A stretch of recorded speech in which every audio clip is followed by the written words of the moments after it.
Hello friends, నేను శ్రీదేవి. శ్రీ చారిత్రక దేవాలయాలు యూట్యూబ్ ఛానల్కి స్వాగతం. ఇసుకలో దొరికిన రాయి వినాయకుడిగా ఎలా మారిందో ఈరోజు మనం ఈ వీడియోలో తెలుసుకుందాం. ఇప్పుడు మనము స్వయంభూ శ్రీ అభీష్ట జ్ఞానగణపతి దేవాలయంకి వెళ్దాం.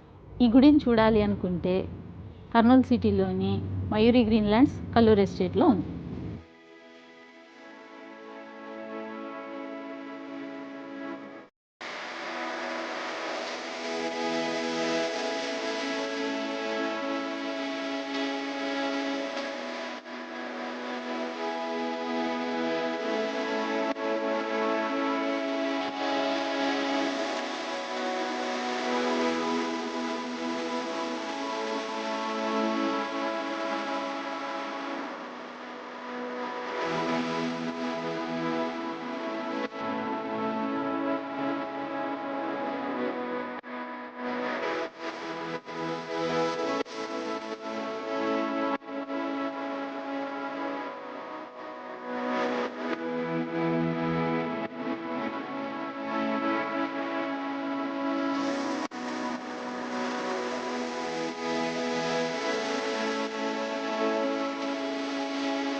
జంపాల లక్ష్మీకాంతి మధుసూదన్ రావు గార్ల కుమారుడు జంపాల అభినయ్ జ్ఞాపకార్థం కట్టించబడిన స్వయంభూ శ్రీ అభీష్ట జ్ఞానగణపతి దేవాలయము మరియు జంపాల అభినయ్ చారిటబుల్ ట్రస్ట్.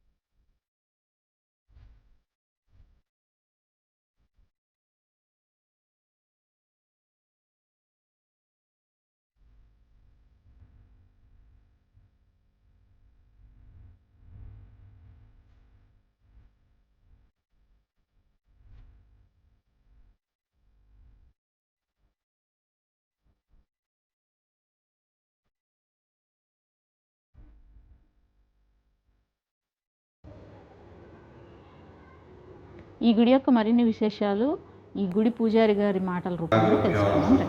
ఓం శ్రీ అభీష్ట జ్ఞానగణపతి స్వామినే నమో నమః. స్వామివారు ఇక్కడ స్వయంభూ అనగా స్వామివారు వచ్చేసరికి ఒక బండరాయి రూపంలో దొరికారు. ఇక్కడ దొరికిన తర్వాత ఆ అబ్బాయికి దొరికి 12 సంవత్సరాలు అయింది. 12 సంవత్సరాలు అయితేనే ఇక్కడ స్వామివారు అది ఒక చిన్న బండరాయి ఆకారంలో దొరికి కాణిపాకంలో ఎలా ఉన్నాడో వినాయకుడు కాణిపాక వినాయకుడు మాదిరి అలా రూపురేఖలన్నీ కూడా దిద్దుకున్నాడు. అలా దిద్దుకొని స్వామివారు అలా దినదిన ప్రవర్తమానవుతూ స్వామివారు కాణిపాకంలో వినాయకుడు మాదిరి ఆకారంగా రూపురేఖలు దిద్దుకున్నాడు. ఈయన స్వయంభూ స్వామి, అభీష్ట జ్ఞాన గణపతి అని ఈయనకు పేరు. ఈయన దొరికి 12 సంవత్సరాలు అయింది. ఇక గుడి కట్టించి కూడా 8 సంవత్సరాలు అవుతుంది. స్వామివారు 12 సంవత్సరాలు ఒక పుష్కర కాలం పాటు వారి ఇంట్లో పెరగడం జరిగింది. పెరిగిన తర్వాత కూడా ఆయన ఇక్కడ భక్తాదులు కూడా అందరూ కూడా వచ్చి నమస్కారం చేసుకుంటూ ఉంటారు. వారి కోరికలు కోరుకొని 11 ప్రదక్షిణలు చేసుకుంటూ ఉంటారు. అలా వారి కోరికలు నెరవేరిన తర్వాత స్వామివారి ఆశీర్వాదంతో అందరికీ కూడా నెరవేరుతూ ఉన్నాయి. ఇక్కడ స్వయంభూ అయి ఇక్కడ స్వామివారు వేశారు. ఇక్కడ స్వయంభూ శ్రీ అభీష్ట జ్ఞాన గణపతి అని స్వామివారికి పేరు. ఇక్కడ అభినయ్కి 11 సంవత్సరాల వయసు ఉన్నప్పుడు వీళ్ళు హైదరాబాద్లో నివసిస్తూ ఉండేవాళ్ళు. ఇంటి చుట్టుపక్కల ఉన్న చిన్నపిల్లలతో కలిసి వాళ్ళ ఇంటి ఎదురుగా పోసిన ఇసుకలో ఆడుకుంటూ ఉండగా అభినయ్కి చిన్న రాయి ఒకటి దొరికి, అది సాధారణ రాయి కాదు, మరకత రాయి అని చెప్పి తెలిసింది. అభినయ్ వాళ్ళ ఇంట్లో ఆ చిన్న రాయి రూపాంతరం చెందుతూ 12 సంవత్సరాలు వాళ్ళ పూజా మందిరంలో పూజలు అందుకుంటూ గణపతిగా రూపం దాల్చాడు. ఈ కాలక్రమేణా అన్నిట్లోనూ కలిసి రావడం వల్ల వాళ్ళు స్వస్థలమైన కర్నూలుకి వాళ్ళు షిఫ్ట్ అయిపోవడం, అందరికీ మేలు జరగాలి అనే దృఢ నిశ్చయంతో వాళ్ళు స్వస్థలమైన కర్నూలుకి చేరుకొని అక్కడ అభీష్ట జ్ఞాన గణపతి దేవాలయ ఆ పిల్లవాడి జ్ఞాపకార్థము అభినయ్ చారిటబుల్ ట్రస్ట్ శ్రీ స్వయంభూ జ్ఞాన గణపతి దేవాలయం నిర్మించడం జరిగింది. సో ఫ్రెండ్స్, ఈ వీడియో కనుక మీకు నచ్చినట్టయితే లైక్ చేయండి, షేర్ చేయండి, సబ్స్క్రైబ్ చేసుకోవడం మర్చిపోకండి. మీ అమూల్యమైన అభిప్రాయాలను కమెంట్స్ రూపంలో తెలియజేయగలరు. నమస్తే.